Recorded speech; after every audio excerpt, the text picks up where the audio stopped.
আসসালামু আলাইকুম সুপ্রিয় শিক্ষার্থী, আশা করি যে তোমরা সকলে ভালো আছো। তো আজকে আমাদের চ্যাপ্টার 5 এর দ্বিতীয় ক্লাস শুরু হবে। আমরা আজকে দ্বিতীয় ক্লাসে অবস্থান করছি। আপনারা একটু জানাবেন আমাকে যে আপনারা স্পষ্টভাবে শুনতে পাচ্ছেন কিনা। তোমরা যারা বিভিন্ন জায়গা থেকে জয়েন হয়েছো তোমরা একটু জানাবা যে আমরা স্পষ্টভাবে শুনতে পাচ্ছি কিনা। ঠিক আছে, আমরা এখন প্রথম থেকেই দেখবো যে আমরা পূর্বের ক্লাসে কিন্তু আলোচনা করেছিলাম ফ্লো চার্ট এবং অ্যালগরিদম নিয়ে। ঠিক আছে, তোমরা কি আমার কথাটা কি স্পষ্টভাবে শুনতে পাচ্ছ? তোমরা একটু অনেক বেশি শেয়ার করবে এবং কমেন্ট করবে। ঠিক আছে, তোমরা তোমার ফ্রেন্ডদেরকে একটু অ্যাড করো, মেনশন দাও এখানে, যাতে তারাও কিন্তু এই ক্লাসগুলো জয়েন করতে পারে। ঠিক আছে, তোমরা একটু তোমার ফ্রেন্ড সার্কেলদেরকে মেনশন দাও এখানে। ঠিক আছে, আচ্ছা, আমরা পূর্বের ক্লাসে আলোচনা করেছিলাম ফ্লো চার্ট এবং অ্যালগরিদম সম্পর্কে। ঠিক আছে না? তো ফ্লো চার্ট আমি কি বলেছিলাম, চিত্রের মাধ্যমে কোনো সমস্যার সমাধান করাকে আমরা ফ্লো চার্ট বলতাম, তাই না? আর ধাপে ধাপে কোনো সমস্যার সমাধান করাকে আমরা কি বলেছিলাম, অ্যালগরিদম। তোমরা কি স্পষ্টভাবে শুনতে পাচ্ছো? আচ্ছা, ঠিক আছে, আমরা স্পষ্টভাবে শুনতে পাচ্ছি, খুব ভালো। আচ্ছা, এখন আমরা যদি বলি যে আমরা কোনো আচ্ছা, ঠিক আছে।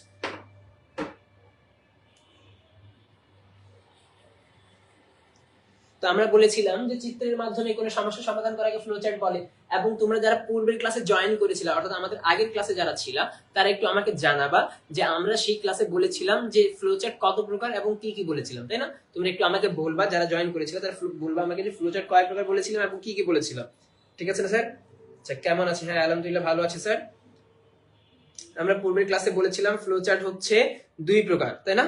কি কি? একটা হচ্ছে আমাদের সিস্টেম ফ্লোচার্ট আর একটা হচ্ছে প্রোগ্রাম ফ্লোচার্ট, তাই না? তো আমরা কোন ফ্লোচার্টটা করছি? আমরা কিন্তু প্রোগ্রাম ফ্লোচার্টটা করছি। এবং প্রোগ্রাম ফ্লোচার্টটা করার সময় আমরা প্রোগ্রামের জন্য যতগুলো প্রয়োজন হতো সেগুলাই করতাম। এবং প্রোগ্রাম ফ্লোচার্টে কিন্তু সাধারণত 3 ভাগে ভাগ করা হয়। হ্যাঁ, এটা তোমরা মাথায় রাখবা। প্রোগ্রাম ফ্লোচার্টে কয় ভাগে ভাগ করা হয়? 3 ভাগে ভাগ করা হয়। ঠিক আছে, 3 ভাগের মধ্যে একটা হচ্ছে আমাদের সিম্পল ফ্লোচার্ট। ঠিক আছে, সিম্পল ফ্লোচার্ট। এক নম্বরে কি পড়ে আমাদের? সিম্পল ফ্লোচার্ট পড়ে। ঠিক আছে, এক নম্বরে আমাদের পড়ে সিম্পল ফ্লোচার্ট।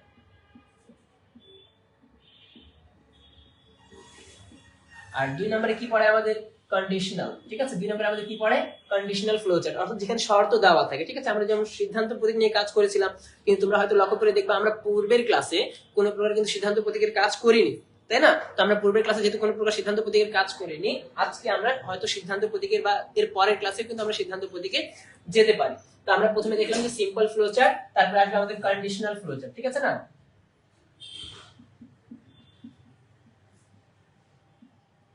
Conditional flowchart. ঠিক আছে, 2 নম্বরে কি আসে? কন্ডিশনাল ফ্লোচার্ট, অর্থাৎ যেখানে আমাদের শর্ত দেওয়া থাকবে। এবং 3 নম্বরে যেটা আসে সেটা হচ্ছে লুপ ফ্লোচার্ট।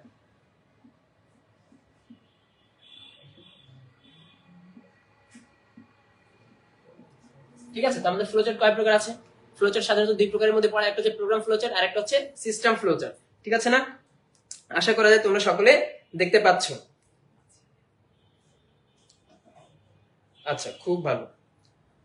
তাহলে আমরা যদি এই কোশ্চেনগুলো যদি সমাধান করতে চাই, তাহলে আমাকে 3টি স্টেপ মেইনটেইন করতে হবে। হ্যাঁ, 3টি স্টেপের মধ্যে কি কি পড়ে? প্রথম যদি আমি সিম্পল ফ্লোচার্টটা যদি করতে চাই, আমরা সিম্পল ফ্লোচার্টের মধ্যে কি পড়ে? আমাদের সূত্র থাকে, যেখানে 3টি অংশ থাকবে। প্রথমে থাকবে ইনপুট, প্রসেস, তারপর আউটপুট। হ্যাঁ, এই 3টি তথ্য নিয়ে কিন্তু আমরা অ্যানসার গুলো করব। তো এখানে আমি দেখতে পাচ্ছি যে সিম্পল ফ্লোচার্ট, কন্ডিশনাল ফ্লোচার্ট এবং লুপ ফ্লোচার্ট। লুপ ফ্লোচার্ট কোনগুলো? আচ্ছা, এখানে 3 হবে। ঠিক আছে, লুপ ফ্লোচার্ট হচ্ছে কোনগুলো? যেগুলো ঘূর্ণীয় মান থাকবে। ঠিক আছে, তো আমরা স্টেপ বাই স্টেপ সবগুলো করব। আমরা পূর্বের ক্লাসে কিন্তু সিম্পল ফ্লোচার্টটা করেছিলাম, আজকে আমরা সিম্পল ফ্লোচার্টটাই করব, কিন্তু কিছু তথ্য আমরা তার মধ্যে অ্যাড করব। ঠিক আছে, আজকে আমাদের দ্বিতীয় ক্লাস। তো আমরা বলেছিলাম যে ফ্লোচার্ট কাকে বলে? ধাপে ধাপে কোনো সমস্যার সমাধান করাকে আমরা অ্যালগরিদম বলতাম, এবং ফ্লোচার্ট বলতাম চিত্রের মাধ্যমে প্রকাশ করাকে। তো আমরা পূর্বের ক্লাসে কয়েকটা চিত্র দেখেছিলাম, তাই না? তোমরা যারা জয়েন করেছো তারা বলবে এই চিত্রটাকে আমরা কি বলতাম, এই চিত্রটাকে আমরা কি বলতাম। তোমরা একটু জানাবা আমাকে যে এই চিত্রটাকে আমরা কি বলতাম। ঠিক আছে, তোমরা যারা জয়েন করেছো তোমরা একটু আমাকে জানাবা যে আমরা এই চিত্রটাকে কি বলতাম।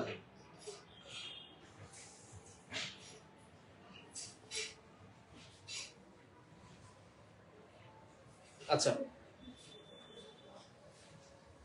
ওয়ালাইকুম আসসালাম। এই চিত্রটাকে আমরা কি বলি? হ্যাঁ, ঠিক আছে, এই চিত্রটা হচ্ছে আমাদের শুরু বা শেষ করা, অর্থাৎ স্টার্ট বা এন্ড করার জন্য আমরা এই চিত্রটা ব্যবহার করতাম, তাই না? অর্থাৎ এই প্রতীকটার নাম হচ্ছিল স্টার্ট বা এন্ড। আচ্ছা, কেউ যদি এখানে স্টপ লিখতে চায় তাহলে কি ভুল হয়ে যাবে? না, স্টপও লিখতে পারতাম। আমরা আগে বলেছিলাম ফ্লোচার্ট বা অ্যালগরিদম প্রোগ্রামারের সুবিধার্থে লেখা হয়, অর্থাৎ যিনি প্রোগ্রাম রচনা করে তার সুবিধার্থে লেখা হয়। তার মানে এটা না যে আমরা নিজের ইচ্ছা মতো একটা অহেতুক একটা শর্ত লিখে দিব, সেটা কিন্তু লেখা যাবে না। তো এখানে আমি বলতে পারছিলাম যে এই প্রতীকটাকে শুরু বা শেষ বা স্টার্ট বা এন্ড বলা হয়তো। তারপরে যে প্রতীকটা হচ্ছে সেটা হচ্ছে আমাদের ইনপুট বা আউটপুটের জন্য। এই প্রতীকটাকে আমরা কি করতাম? ইনপুট বা আউটপুট নেওয়ার জন্য আমরা এই প্রতীকটা ব্যবহার করতাম। আশা করা যায় তোমরা এই জিনিসটা মনে রেখেছো। এখন আমরা এরপরে আরেকটা প্রতীক দেখেছিলাম যেটাকে আমরা বলতাম প্রক্রিয়াকরণ। কি বলতাম আমরা এটাকে? প্রক্রিয়াকরণ। কেমন ভাবে এটাকে প্রক্রিয়াকরণ হতো? যখন মানের পরিবর্তন হতো, তাই না? হ্যাঁ ঠিক আছে, স্টার্ট বা এন্ড বলা হয়তো, ঠিক আছে। এখন দেখো এই প্রতীকটা কি বলা হয়তো? এই প্রতীকটা হচ্ছে আমাদের প্রক্রিয়াকরণ, তাই না?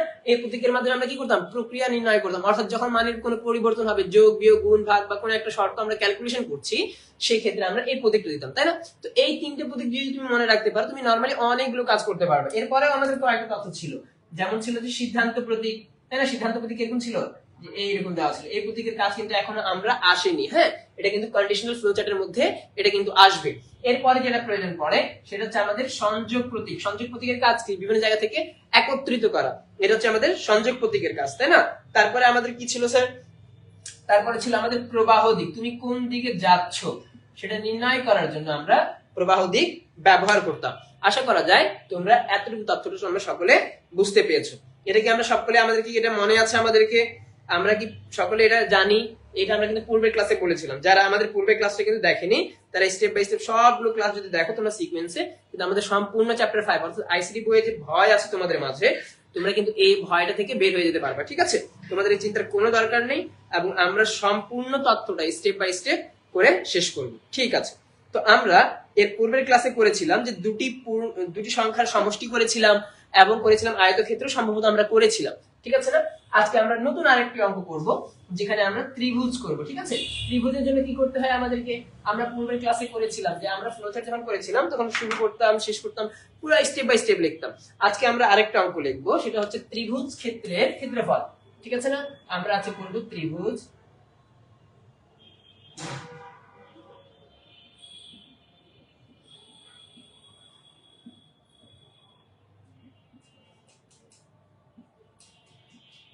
ত্রিভুজ ক্ষেত্রের ক্ষেত্রফল। তোমরা একটু আমাকে জানাবা ত্রিভুজের সূত্র কি আছে, ঠিক আছে? ত্রিভুজের সূত্র কি আছে? ত্রিভুজ করতে গেলে আমাদের কি করতে হবে, ঠিক আছে? কোন সূত্র প্রয়োগ করতে হবে? ওয়ালাইকুম আসসালাম।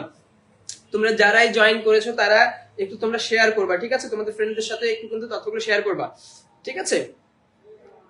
আচ্ছা, আমরা আপনারা যারা একটু জয়েন করেছো তোমরা একটু জানাবা ত্রিভুজের সূত্র কি আছে, ঠিক আছে? ততদিনে আমি কোশ্চেনটা লিখে ফেলি। দেখি, ত্রিভুজ ক্ষেত্রের ক্ষেত্রফল নির্ণয় করার জন্য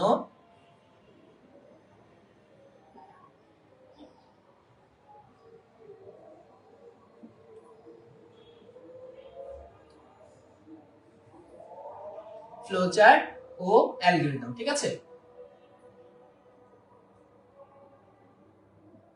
ও অ্যালগরিদম।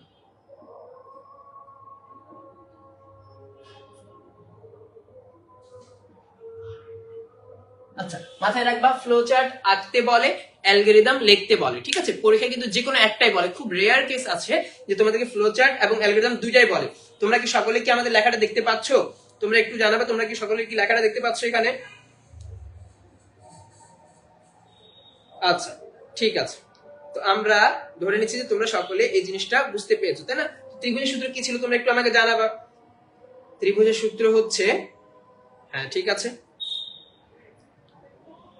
হ্যাঁ, ভূমি গুণন উচ্চতা। আচ্ছা, ত্রিভুজের সূত্র হচ্ছে হাফ গুণন ভূমি গুণন উচ্চতা। হ্যাঁ, গুড, ভেরি গুড। তো আমরা, আচ্ছা একটা জিনিস খেয়াল রাখবা, আমরা যে বললাম যে ত্রিভুজের সূত্র হচ্ছে হাফ গুণন ভূমি গুণন উচ্চতা, তাই না? আচ্ছা, নরমালি আমরা প্রথমেই বললাম যে ফ্লোচার্ট বা অ্যালগরিদম কার সুবিধার্থে তৈরি করা হয়? যিনি প্রোগ্রাম রচনা করছে তার সুবিধার্থে ফ্লোচার্ট বা অ্যালগরিদম তৈরি করা হয়। তাহলে ফ্লোচার্ট বা অ্যালগরিদম তৈরি করার সময় হাফ আমরা এইভাবে লিখি না সাধারণত, কিন্তু কম্পিউটারের মধ্যে এই অংশটা দেওয়া নেই। অর্থাৎ কম্পিউটারের মধ্যে আমরা যে 1/2 এইভাবে লিখবো হায়ার ম্যাথের মতো, সেটা কিন্তু লেখার অপশন। তাহলে আমরা এটা কি করতে পারি? আমরা এইভাবে লিখতে পারি 1/2, ঠিক আছে না? এভাবে লিখতে পারি, অথবা এর বিকল্প আমরা কি লিখতে পারি? 5ও কিন্তু আমরা লিখতে পারি, তাই না? তো চলো আমরা দেখি ত্রিভুজের ক্ষেত্রফল নির্ণয় করার জন্য আমরা কিভাবে এটার অ্যানসার করব। ঠিক আছে, এটার অ্যানসার করব আমরা কিভাবে। দেখি আমরা প্রথমে কি করতে হবে, আমরা জানি যে কোনো কাজ করতে গেলে একদম শুরু করতে হবে, তাই না? প্রথমে শুরু করতে হবে আমাকে। তো শুরু করার জন্য আমাদের একটা প্রতীক ছিল স্টার্ট, স্টার্ট এই প্রতীক দ্বারা আমরা শুরু করব। ঠিক আছে, আচ্ছা অনেকে আবার বলবে যে স্যার প্রতীক কি এইভাবে হয়? প্রতীকটা এইভাবে হয় না। আসলে প্রতীক এইভাবে নয়, প্রতীকটা হয়ে থাকে সাধারণত এইভাবে। ঠিক আছে, কিন্তু অনেকগুলো ভদ্র ব্যক্তি এইভাবে করতে গিয়ে একেবারে আঁকাবাঁকা করে দেয়, যার কারণে তোমরা এইভাবে ট্রাই করতে পারো। ঠিক আছে, বাট এটা বলা উচিত না। ঠিক আছে না? আচ্ছা, তো প্রথমে আমি কি করলাম, স্টার্ট করলাম। এখন আমাকে দুটি ইনপুট লাগবে না, কারণ আমরা জানি হাফ গুণন ভূমি গুণন উচ্চতা। ভূমি এবং উচ্চতার মান লাগবে আমাকে। তো ভূমির জন্য আমাকে দুটি ইনপুট যেহেতু প্রয়োজন, তো এই জন্য আমি লিখলাম ইনপুট বি এবং এইচ। এখন অনেকের মনে প্রশ্ন আসতে পারে, স্যার আমি কি বি এইচ নিব নাকি এ বিও নিতে পারি বা এক্স ওয়াই নিতে পারি? অবশ্যই তুমি B A B x Y যেটা ভালো লাগে তোমাকে তুমি সেটাও লিখতে পারবে এখানে। ঠিক আছে না? তো আমরা এখানে ইনপুট নিলাম বি এবং এইচ। বি তে বেস ধরলাম, এই হাইট ধরলাম। এটা জরুরি না যে তোমাকে বি এইচ এ ধরতে হবে, তুমি যে কোনো মান এখানে ব্যবহার করতে পারবা। ঠিক আছে, এখন দেখো তোমাকে এখন ক্ষেত্রফল নির্ণয় করতে হবে না। তো ক্ষেত্রফলের সূত্র কি ছিল? আমরা একটু আগেই বলেছিলাম যে area equal 0.5 into B into H. ঠিক আছে না? দেখো যখন আপনাকে এই ধরনের তথ্য বলবে, অর্থাৎ ত্রিভুজের ক্ষেত্রফল নির্ণয় করতে বলবে, তখন তোমাকে এই জিনিসটা প্রয়োগ করতে হবে। তুমি লক্ষ্য করে দেখবা এখানে আমরা কি করছি, প্রক্রিয়াকরণ করছি। কেন? কারণ এখানে নতুন মান পাবো আমরা। ঠিক আছে না? দেখো area equal 0.5 into B into H. আমরা নতুন যেহেতু মান পাবো এখানে, এই জন্য আমরা এখানে আয়তক্ষেত্র করেছি, তাই না? অর্থাৎ প্রক্রিয়াকরণের প্রতীকটা ব্যবহার করেছি। তারপর আমরা সম্পূর্ণ মানটা কার মধ্যে যাবে? এরিয়ার মধ্যে যাবে। আচ্ছা এখানে খেয়াল রাখবা, আমরা নরমালি গুণ ব্যবহার করি এইভাবে, তাই না? কিন্তু সি প্রোগ্রাম করার সময় তোমাকে গুণটা স্টার দ্বারা প্রকাশ করতে হয়, এই জন্য আমরা এখানে স্টার দিয়েছি। ঠিক আছে, তো আমরা লিখলাম area equal B into H. তারপর আমরা কি করব, এরিয়ার মানটা প্রিন্ট করতে হবে। Print area, print area. Area আমি প্রিন্ট করলাম, তো এরিয়ার মানটা প্রিন্ট হয়ে গেল। প্রিন্ট করার পর আমরা কি করতে হবে, শেষ করতে হবে। শেষ করার জন্য আমরা কি করব, এন্ড করব। তো লিখে দিলাম এখানে এন্ড। এন্ড করে দেওয়ার পর আমার কাজটা থেমে যাবে এখানে, তাই না? তো আমি যে উপর থেকে নিচের দিকে আসছি এটা বোঝানোর জন্য প্রক্রিয়া কি আছে, আমাকে প্রবাহ দিক ব্যবহার করতে হবে, তাই না? প্রবাহ দিক আমাকে ব্যবহার করতে হবে। প্রবাহ দিকের কাজ কি আছে, তোমার প্রোগ্রামটা কোন দিক থেকে কোন দিকে যাচ্ছে সেটা কিন্তু বোঝা যাবে। আশা করা যায় তোমরা সকলে এই জিনিসটা বুঝতে পেরেছো। তোমরা কি এটা সকলে বুঝতে পেরেছো? আচ্ছা, আশা করা যায় আমরা এই জিনিসটা সকলে বুঝতে পারছি। ঠিক আছে, তোমরা কি ফ্লোচার্টে কি সকলে বুঝতে পেরেছো? একটু জানাবে আমাদেরকে।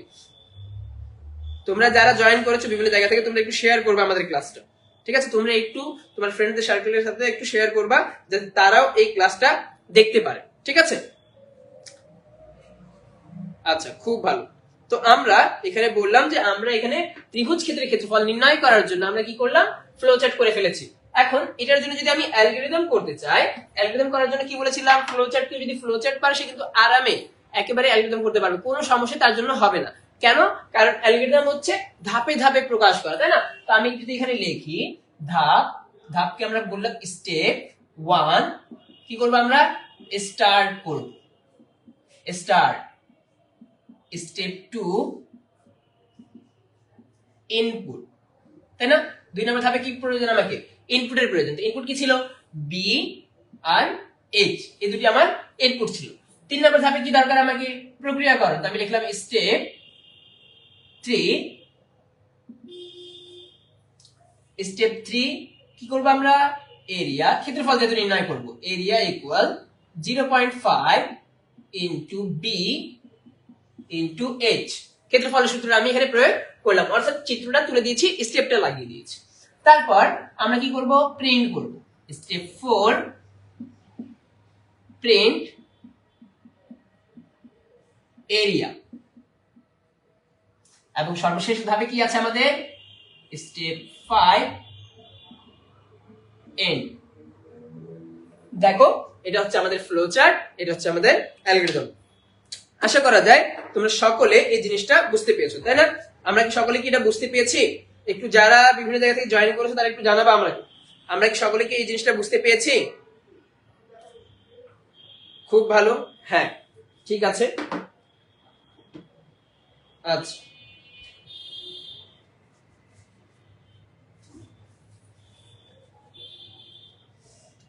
সকলে আমরা এটা বুঝতে পেরেছি। এরপরে আমরা আরেকটা প্রশ্নের মধ্যে চলে যেতে পারি। আচ্ছা কিভাবে প্রশ্ন থাকতে পারে আমার কাছে?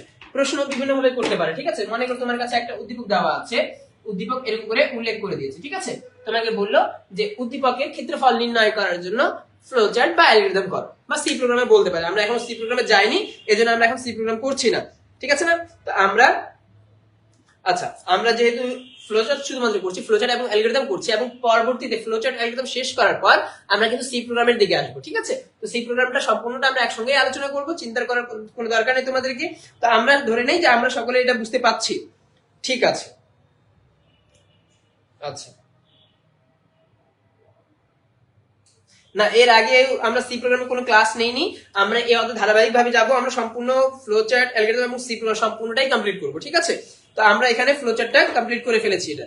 এরপরে মনে করো যদি তোমাকে প্রশ্ন করা হয় যে একটি ত্রিভুজের তিনটি বাহুর দৈর্ঘ্য দেওয়া আছে, ঠিক আছে। যদি বলে তিনটি বাহুর দৈর্ঘ্য দেওয়া আছে, তাহলে কি করতে হবে?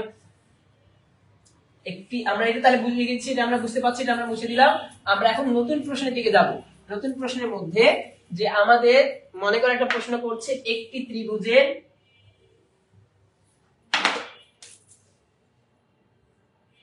তিনটি বাহুর দৈর্ঘ্য দেওয়া আছে, বাহুর মান।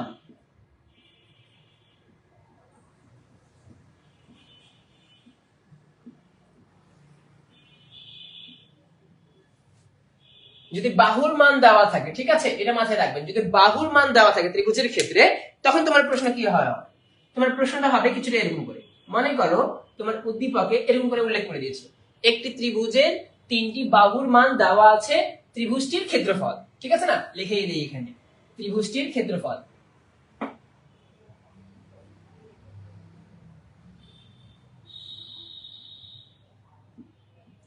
ক্ষেত্রফল নির্ণয় করার জন্য ফ্লোচার্ট ও অ্যালগরিদম বলছে। আচ্ছা যদি আমার কাছে এরকম করে একটা ত্রিভুজ দেওয়া থাকে, ঠিক আছে, এই ত্রিভুজটা যদি দেওয়া থাকে, তো তোমরা বলবা এই ত্রিভুজের জন্য কি আমরা হাফ গুণন ভূমি গুণন উচ্চতা করতে পারবো? তোমরা একটু যারা জয়েন করে আছো তোমরা একটু জানাবা, আমরা কি এই ত্রিভুজের জন্য কি হাফ গুণন ভূমি গুণন উচ্চতা করতে পারবো? আচ্ছা আমরা কিন্তু এই ত্রিভুজের জন্য হাফ গুণন ভূমি গুণন উচ্চতা করতে পারবো না। তো আমরা কি করব, এই ত্রিভুজের জন্য আমাদের কি করতে হবে, অর্ধ পরিসীমা সূত্র অ্যাপ্লাই করতে হবে। অনেক সময় এমন হয় যে আমার উদ্দীপকে যে এরকম করে একটা ত্রিভুজ দেওয়া আছে এবং এখানে লেখা আছে এ বি সি অথবা এক্স ওয়াই জেড লেখা থাকতে পারে, অথবা তিনটি ডট দেওয়া থাকতে পারে। এখানে যদি এরকম করে ডট দেওয়া থাকে, তাহলে আমাকে বুঝে নিতে হবে একটি ত্রিভুজের তিনটি বাহুর দৈর্ঘ্য দেওয়া আছে, তখন আমাকে এই অ্যান্সারটা করতে হবে। হ্যাঁ এখন দেখো এটার অ্যান্সার করার জন্য আমাদের কিভাবে করতে হবে, যে আমাদেরকে প্রথমে কি করতে হবে, আগের মতোই শুরু করতে হবে আমাদেরকে। তো আমরা শুরু করলাম, শুরু করার জন্য লিখলাম স্টার্ট। আচ্ছা স্টার্ট করলাম, স্টার্ট করার পর আমাকে ইনপুটের প্রয়োজন, তাই না। তো আমি লিখলাম ইনপুট এ কমা বি কমা সি। এটা হচ্ছে আমাদের তিনটি ইনপুট নিয়ে নিলাম, কারণ তিনটি বাহু ছিল, তিনটি বাহুর জন্য আমরা এবিসি গ্রহণ করেছি। এখন আপনি চাইলে এখানে এক্স ওয়াই জেড যে কোনো তথ্য আপনি গ্রহণ করতে পারতেন। তারপর আমাকে কিসের প্রয়োজন আছে, তারপর আমাকে অর্ধ পরিসীমা নির্ণয় করতে হবে, অর্থাৎ S equal A plus B plus C divided by 2, ঠিক আছে।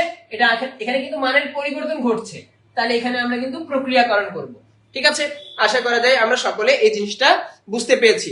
এখানে আমাদের মানের পরিবর্তন ঘটছিল, যার কারণে আমরা এখানে কি করেছি, প্রক্রিয়াকরণ করেছি। এরপরে আমরা সূত্র লিখব, অর্থাৎ area equal root over S into S minus A into S minus B into S minus C, ঠিক আছে না। অ্যাপ্লাই করব, তারপর আমরা কি করব, জাস্ট এটাও প্রক্রিয়াকরণের মধ্যে চলে আসবে, তাই না। দেখো এখানে কিন্তু প্রক্রিয়াকরণ দুটি হয়ে গিয়েছে, ঠিক আছে। এখন অনেকে প্রশ্ন করতে পারে, স্যার একাধিক প্রক্রিয়াকরণ কি আমরা ব্যবহার করতে পারবো? অবশ্যই আমরা একাধিক প্রক্রিয়াকরণ ব্যবহার করতে পারবো। তারপর আমরা কি করব, প্রিন্ট এরিয়া, তারপর আমরা কি করব, শেষ করব। শেষ করার জন্য আমরা করে দিলাম এন। আশা করা যায় তোমরা সকলে এই জিনিসটা বুঝতে পেরেছো। এগুলো সবগুলো কিন্তু আমাদের সিম্পল ফ্লোচার্টের মধ্যে অন্তর্ভুক্ত হয়ে যায়, ঠিক আছে। তো আমরা বললাম ফ্লোচার্ট কয়, আশা করা যায় তোমরা এই সকলে এই তথ্যটা বুঝতে পেরেছো, তাই না? আচ্ছা, কারো কি এখানে কোনো প্রকার প্রশ্ন আছে? তোমরা একটু জানাবা, কারো কোনো প্রশ্ন আছে এখানে? তোমরা কি সকলে এটা বুঝতে পেরেছো? আচ্ছা, খুব ভালো।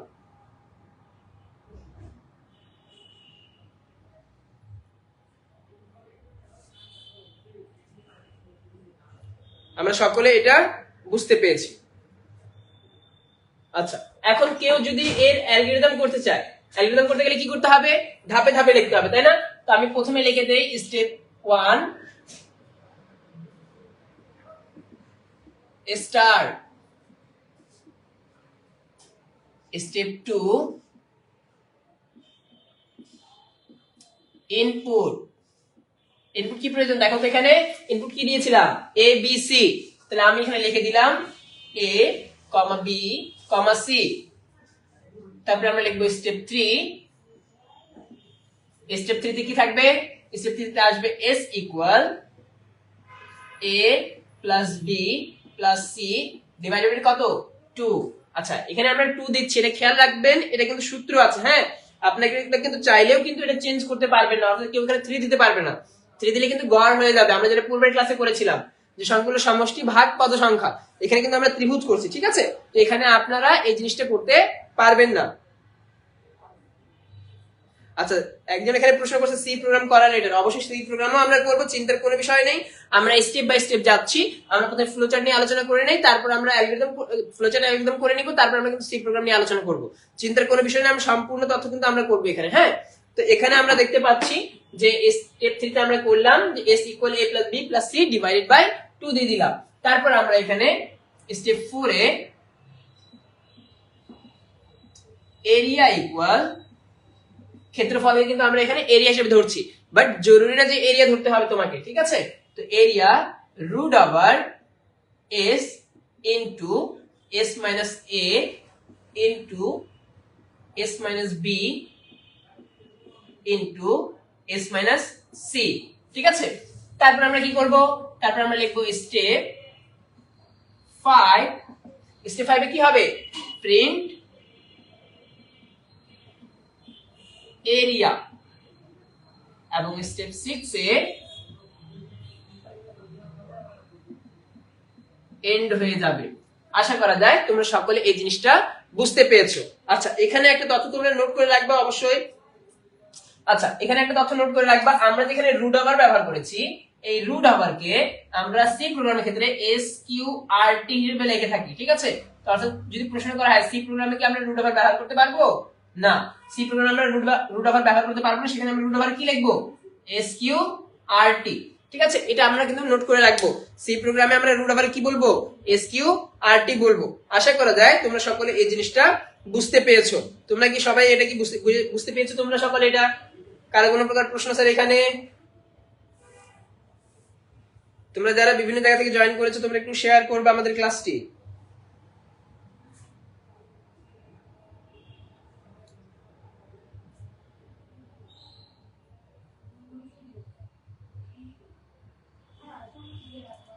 আচ্ছা, আমরা সকলে কিন্তু এই জিনিসটা বুঝতে পেরেছি, ঠিক আছে। কারো কি এখানে কোনো প্রকার প্রশ্ন আছে? আচ্ছা, কারো কি এখানে কোনো প্রকার প্রশ্ন আছে? না। আচ্ছা, জি ভাইয়া, নাই নাই। আচ্ছা, ঠিক আছে। তো আমরা ধরে নিচ্ছি যে আমরা এই জিনিসটা বুঝতে পেরেছি। অর্থাৎ ত্রিভুজে যদি প্রশ্ন করে যে ত্রিভুজের জন্য কি করতে হবে, আমাকে হাফ গুণ ভূমি গুণ উচ্চতা, অথবা যদি তিনটি বাহুর দেওয়া থাকে তাহলে আমাদের করতে হবে যদি a plus b plus c divided by 2, তারপর আমাদের রুট ওভার দিয়ে করতে হবে। এই ধরনের প্রশ্ন আপনি পাবেন ঢাকা বোর্ড 2016 এর মধ্যে দেওয়া আছে কিন্তু ত্রিভুজের কাজ, ঠিক আছে। তো আমরা এই জিনিসটা আশা করা যায় আমরা সকলে এটা বুঝতে পেরেছি। এখন মনে করো যদি আমাদের ত্রিভুজ বাদ দিয়ে যদি আমাদেরকে বলে দেয় বৃত্ত নির্ণয় করতে, তাহলে আমরা কি করব? তোমরা একটু সকলে যারা জয়েন করেছো তোমরা একটু জানাবে যে বৃত্তের সূত্র কি হবে আমাদের কাছে। বৃত্ত নির্ণয় করতে গেলে আমাদেরকে কি করতে হবে? বৃত্ত ক্ষেত্রফল যদি আমরা নির্ণয় করতে চাই তাহলে আমাদেরকে কি করতে হবে? তোমরা যারা জয়েন করেছো তারা একটু আমাকে জানাবা যে বৃত্তের সূত্র কি আছে, ঠিক আছে। যে বৃত্তের ক্ষেত্রফল যদি আমরা নির্ণয় করতে চাই তাহলে আমরা কিভাবে সূত্রটা অ্যাপ্লাই করব। এগুলো কিন্তু সবগুলো সহজের মধ্যেই পড়ে, হ্যাঁ, সিম্পল ফ্লোচার্টের অন্তর্ভুক্ত কিন্তু এগুলো সবগুলোই। যাই হোক, আমরা প্রশ্নটা লিখে ফেলি যে আশা করা যায় বৃত্ত ক্ষেত্রফল যদি কেউ নির্ণয় করতে বলে, বৃত্ত ক্ষেত্রের ক্ষেত্রফল। আচ্ছা, বৃত্তক্ষেত্রের ক্ষেত্রফল নির্ণয় করতে বললে আমাদের এই সূত্র কি হবে? ঠিক আছে, আমাদের সূত্র তখন কি হবে? আমরা রুট ওভার কে কি লিখবো? এস কিউ আর টি। ঠিক আছে, রুট ওভার কে আমরা লিখবো এস কিউ আর টি। একজন প্রশ্ন করেছে আমরা রুট ওভার কি লিখবো? রুট ওভার কে লিখবো আমরা এস কিউ আর টি। হ্যাঁ, একটু আগে এখানে লিখে দিয়েছিলাম, রুট ওভার কে আমরা এস কিউ আর টি বলে প্রকাশ করব। ঠিক আছে, আচ্ছা, এখন বৃত্তের সূত্র তোমরা একটু জানাবা, যারা একটু জয়েন করেছো তোমরা একটু জানাবা যে বৃত্তের সূত্র কি হবে। বৃত্ত নির্ণয় করতে গেলে আমাদের সূত্রটা কি অ্যাপ্লাই করতে হবে? ঠিক আছে, বৃত্তের সূত্র কি হবে?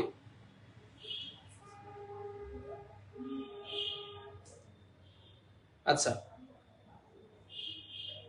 বৃত্তের সূত্র হবে পাই আর স্কয়ার। গুড, বৃত্তের সূত্র হচ্ছে পাই আর স্কয়ার, কিন্তু পাই তো আমরা লিখতে পারবো না, তো পাইয়ের জন্য আমরা কি লিখবো? 3.1416 আর ইনটু আর।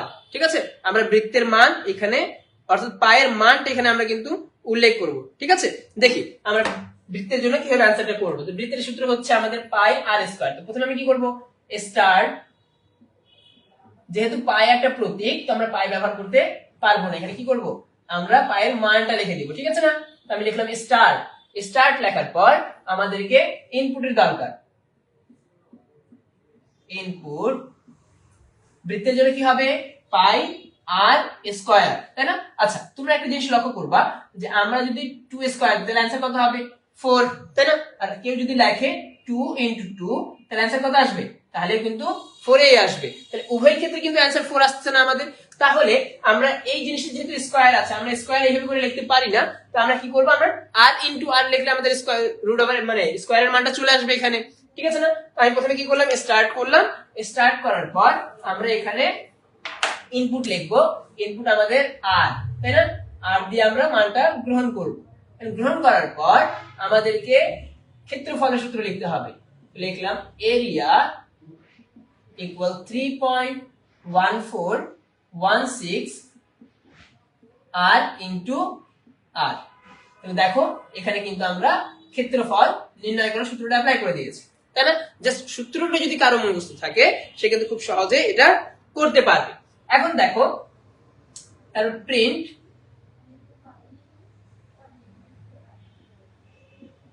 এরিয়া, তারপর এন্ড।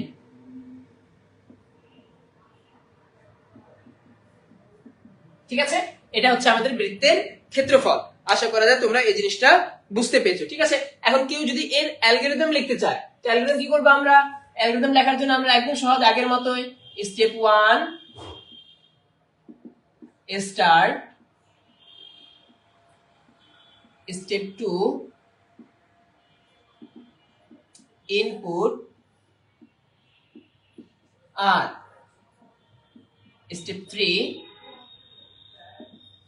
স্টেপ 3 তে কি করব? আমরা লিখব এরিয়া ইকুয়াল 3.1416 আর into R. Step 4 print area. Step 5 step 5 শেষ করতে হবে, তাই না? আমরা লিখে দিলাম এন্ড।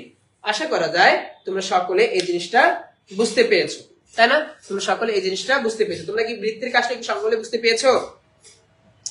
আচ্ছা, একজন আবার প্রশ্ন করলো, স্যার যদি 3 রুট লিখতে চাই, তাহলে 3 রুট আমরা কিভাবে লিখবো? 3 লিখবো এস কিউ আর টি দিয়ে, তার পাশে যে মানটা আছে সেটা আমরা লিখতে পারবো। ঠিক আছে, কিন্তু এখানে আমাকে গুণ চিহ্ন দিতে হবে। ঠিক আছে, বুঝতে পেরেছি? আশা করা যায় তোমরা বুঝতে পেরেছো এই মানটা। আচ্ছা, তোমরা একটু বলবা যে এই জিনিসটা কি তোমরা সকলে বুঝতে পেরেছো? তোমরা যারা জয়েন করে আছো তোমরা একটু জানাবা যে আমরা কি এই জিনিসটা বুঝতে পেরেছি। আচ্ছা, খুব ভালো। তোমরা যারা জয়েন করে আছো তোমরা একটু জানাবা তোমরা কি এটা বুঝতে পেরেছো। হ্যাঁ, আমরা এই জিনিসটা আচ্ছা, খুব ভালো। আমরা এইভাবে করে কিন্তু আমরা আরো যে বাকি কোশ্চেন গুলো আছে সেগুলোও কিন্তু আমরা সলভ করতে পারবো, ঠিক আছে? আমরা কিন্তু ফারেনহাইট সেন্টিগ্রেডও কিন্তু এইভাবে করে নির্ণয় করতে পারবো। আশা করা যায় আমরা এই জিনিসটা সকলে বুঝতে পেরেছি। খুব ভালো। আমরা কিন্তু এখানে আমরা নির্ণয় করলাম বৃত্ত ক্ষেত্রের ক্ষেত্রফল। তাহলে আজকে আমরা কিন্তু ত্রিভুজও দেখলাম, বৃত্তও দেখলাম, ঠিক আছে না?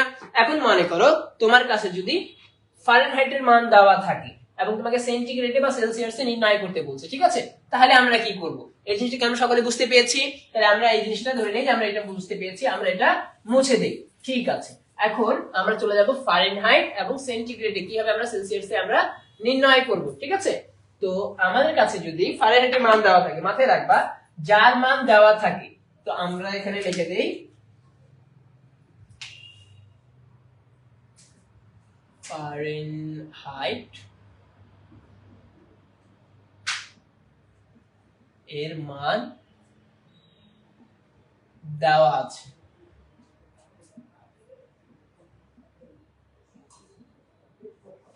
সেন্টিগ্রেড বা সেলসিয়াস।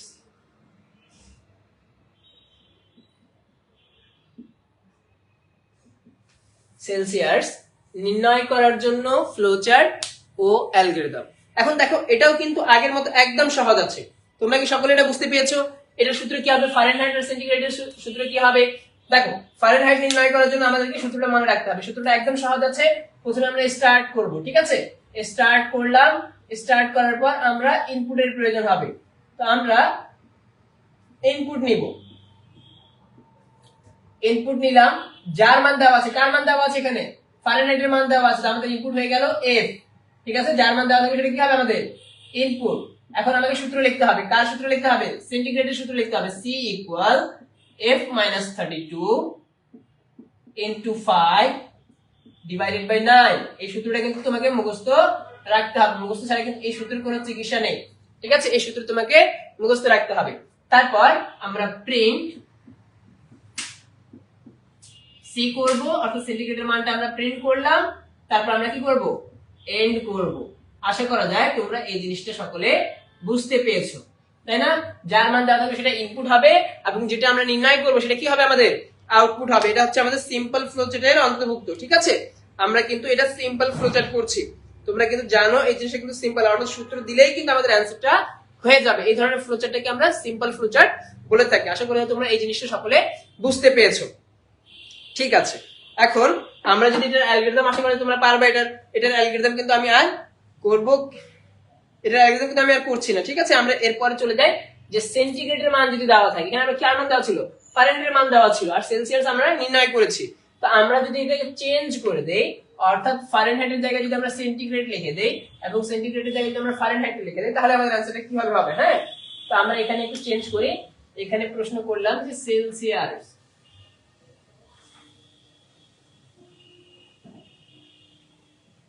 এর মান দেওয়া আছে ফারেনহাইটে।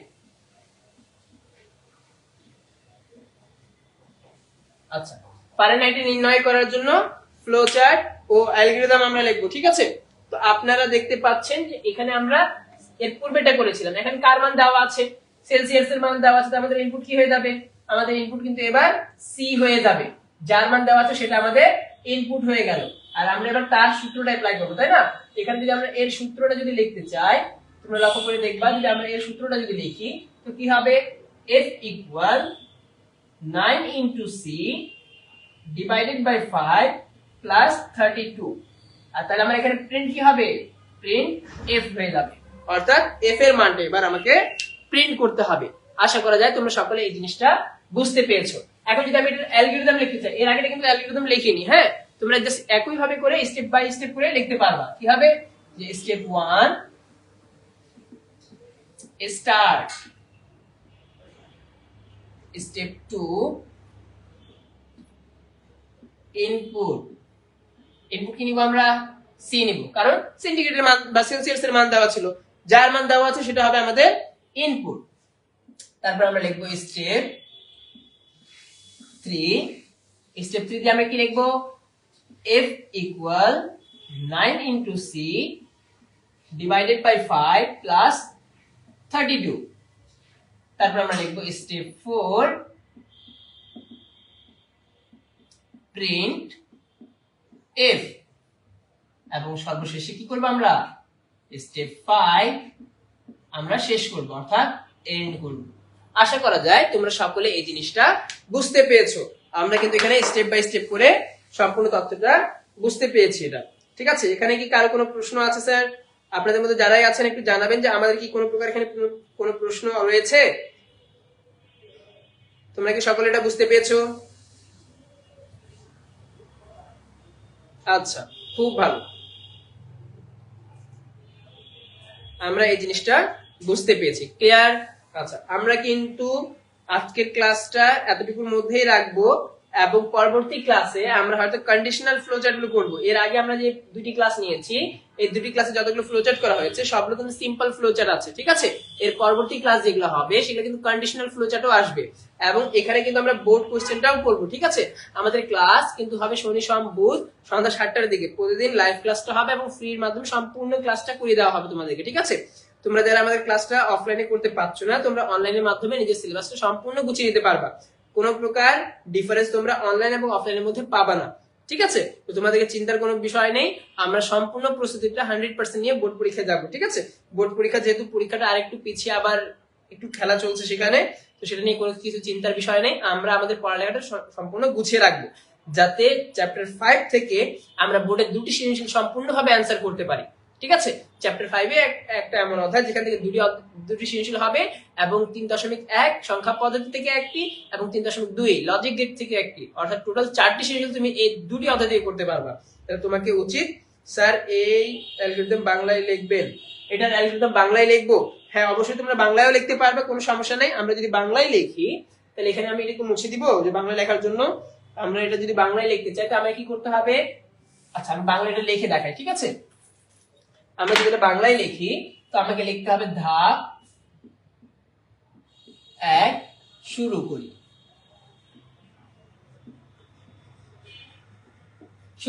ধাপ 2 এ কি করব? ইনপুট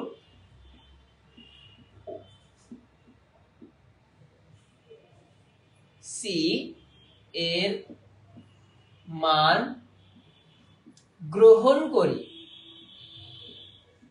অর্থাৎ এটা আমরা কিন্তু কম্পিউটারকে নির্দেশনা দিচ্ছি। হ্যাঁ, ধাপ 3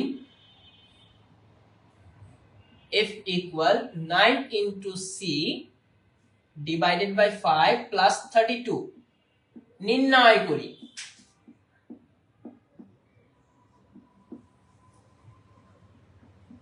ধাপ 4 f এর মান ছাপি বা প্রিন্ট করি। ধাপ 5 শেষ করি। আশা করা যায় আমরা সকলে এই জিনিসটা বুঝতে পেরেছি। ঠিক আছে, কারো কি কোনো প্রকার এরকম প্রশ্ন আছে স্যার? আচ্ছা, ঠিক আছে, তাহলে আমরা ধরে নেই যে আমাদের এই জিনিসগুলো সম্পূর্ণ কমপ্লিট হয়েছে। আমরা পূর্বের ক্লাসে বলেছিলাম ফ্লোচার্ট আর অ্যালগরিদম নিয়ে আলোচনা করেছিলাম, এবং আমরা বলেছিলাম ফ্লোচার্ট কয় প্রকার। ফ্লোচার্ট 2 প্রকার বলেছিলাম, একটা হচ্ছে সিস্টেম ফ্লোচার্ট আর একটা প্রোগ্রাম ফ্লোচার্ট। তো প্রোগ্রাম ফ্লোচার্টকে আমরা আবার 3 ভাগে ভাগ করতে পারি। ঠিক আছে না? আচ্ছা, মাথায় রাখবা, যখন আমরা প্রশ্ন করা হয় যে ফ্লোচার্ট কি, তো আমরা কি বলবো? চিত্রের মাধ্যমে কোনো সমস্যার সমাধান করাকে আমরা ফ্লোচার্ট বলবো, এবং অ্যালগরিদম কি বলতাম? আমরা ধাপে ধাপে কোনো সমস্যার সমাধান করাকে আমরা অ্যালগরিদম বলতাম। আশা করি যে তোমরা সকলে বুঝতে পেরেছো। আমাদের পরবর্তী ক্লাস হবে শনিবার সন্ধ্যা 7টার দিকে। ঠিক আছে, তোমরা তোমাদের ফ্রেন্ড থেকে সকলকে জানিয়ে দিবা, এবং আমাদের ক্লাসে লাইভ ক্লাসের জন্য আমন্ত্রণ জানাবা। আশা করি তোমরা সকলে ভালো আছো এবং সুস্থ থাকো। ইনশাআল্লাহ পরবর্তী ক্লাসে তোমাদের সাথে আবার দেখা হবে। আসসালামু আলাইকুম।